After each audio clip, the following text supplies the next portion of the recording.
Ang karanasan sa Stilts Kalatagan ay talagang one for the books, isang alaala, na mananatili magpakailanman. Mula sa malaparaisong tanawin hanggang sa relaxed vibe ng lugar, tiyak na sulit ang bawat sandali. Ang biyahe papunta rito ay madali lang. Mula Maynila, sumakay papunta sa Kalatagan, Batangas. Maaari kang magdala ng sariling sasakyan o mag-commute. Ang direksyon ay diretso at hindi magulo. Pagdating doon, sasalubungin ka ng halina ng dagat, init ng araw, at kasiyahan ng paglangoy.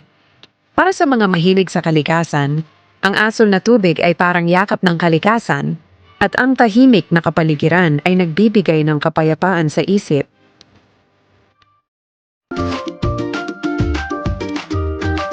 Pamonsunay na highlight ay ang ganda ng lugar mula sa hanging, cottages sa dagat hanggang sa malaparaisong vibes.